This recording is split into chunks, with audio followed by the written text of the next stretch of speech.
Story time. Embracing African Heritage. Written by Gogo Africa. In a peaceful African village, nestled among hills and trees, lived a farmer named Mukuru. He was known far and wide for his kind heart and willingness to help others. During a scorching summer, Mukuru spotted a struggling marula plant near his home. Despite his busy days, he took time to care for it. He dug a hole, planted the sapling, and watered it every day. The plant slowly transformed, growing tall with vibrant blossoms, catching the attention of the village. Among the villagers was Joba, who didn't understand why Mukuru was spending time on just one plant.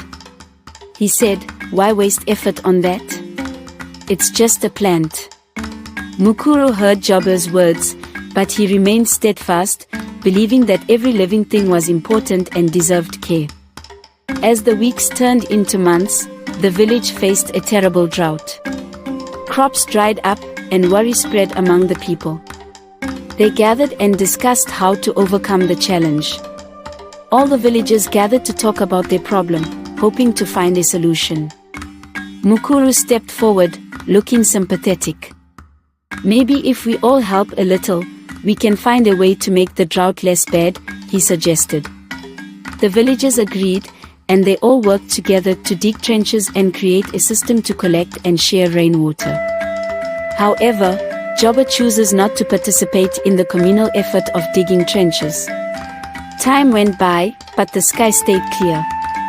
There was no rain. Mukuru took another step forward, his eyes brimming with empathy, and spoke with conviction, "Perhaps if we each make a small contribution by reconnecting with our ancestral heritage, we can partake in a traditional ritual alongside our elders. Let us engage in a ceremonial gathering, where we prepare traditional beer beneath the sheltering branches of the sacred baobab tree, seeking guidance from our revered ancestors. Through this act, our ancestors will receive our message and transmit it directly to the divine. I am confident that our prayers will be answered." But Joba's indifference had kept him from joining the collective effort. He said, "I'm a Christian, the son of Jesus Christ. My father Jesus will bring the rain. I don't practice witchcraft. Your village people are evil. Why do you have to consult the dead people first in order to get rain instead of worshipping Christ? We don't do things like that. Your way is wrong." Mukuru reached out, saying, "Let's work together to restore our fields." However, Joba paid no heed to Mukuru's gentle words. He expressed his disagreement and walked away. In a village suffering from a severe drought, the only towering tree was the marula tree that Mukuru tirelessly cared for. Its abundant marula fruits provided food for the villagers who depended on them for sustenance. However, Joba was indifferent to Mukuru's efforts. He watched Mukuru water the tree diligently and thought it was a waste of time.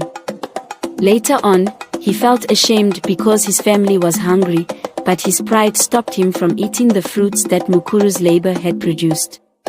He realized that his dismissive words had made him reluctant to accept Mukuru's generosity.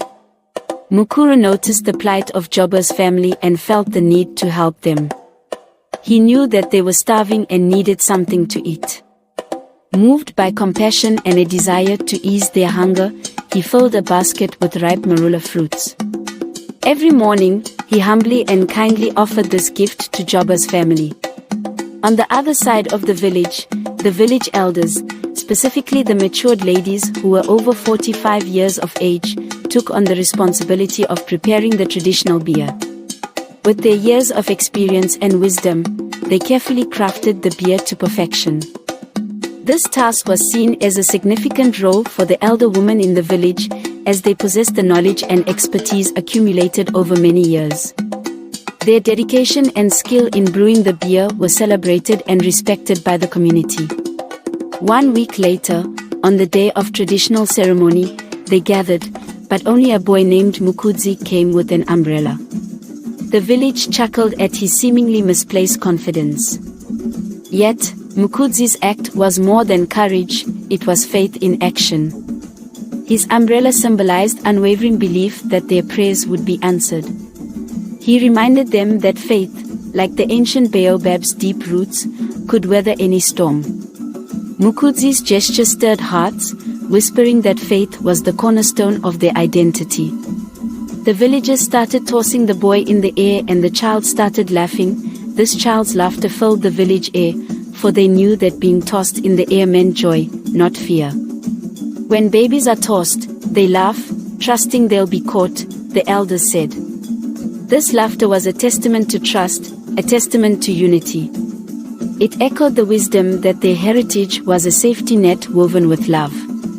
The village realized that unity held the power to transform adversity into triumph, that their shared bonds were stronger than any challenge they faced. Village elders began pouring the traditional beer on the ground, under the baobab tree with a clay pot, singing, drinking, and clapping in honor of their ancestors under the sacred ancient baobab tree.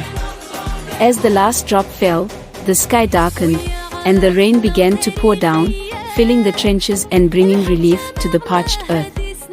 Laughter mingled with raindrops as they danced, celebrating the affirmation of their cultural heritage. The rain was not merely water, it was a renewal of spirits and a testament to their identity. The villagers rejoiced, their spirits uplifted. But Jobua's fields remained barren. His indifference had kept him from joining the collective effort, and now he suffered the consequences of his lack of empathy. As he gazed at his desolate land, he realized the error of his ways. Seeing Jobua's plight, Mukuru extended his hand in kindness. "Come, neighbor," he said. "Let us work together to restore your fields. Our empathy and unity can mend what indifference has broken." Jobua replied, "Don't worry, Mukuru, everything happens for a reason. Maybe the reason is that Jesus is not ready to answer my prayers yet." Mukuru replied, "Let me tell you something, brother, the reason is that you are stupid and you make bad decisions. Christ will never answer the prayers of people of melanin. Do you hear me?" Touched by Mukuru's words, Jobua humbly accepted the offer. With the support of his fellow villagers, they started performing traditional rituals together. They transformed his fields and learned the value of empathy and communal strength. In that moment, the village embodied the unity, pride, and profound connection that their heritage brought, and the baobab tree stood as a guardian of their collective soul. From that day forward, the village thrived as a community that valued each life, each effort, and each individual's contribution. The story of Mukuru's compassion and Jobua's transformation became a timeless reminder that indifference could lead to downfall, while empathy and unity could foster a brighter future for all, and for the villagers to reconnect with their roots, embrace their cultural values, and support one another. They understood that by fostering empathy and unity, they could shape a brighter future for their children and generations to come. The villagers found their true selves by rediscovering their identity as a compassionate community, and through this journey, they discovered the power of their heritage to inspire a better world. Follow Gogo Africa now.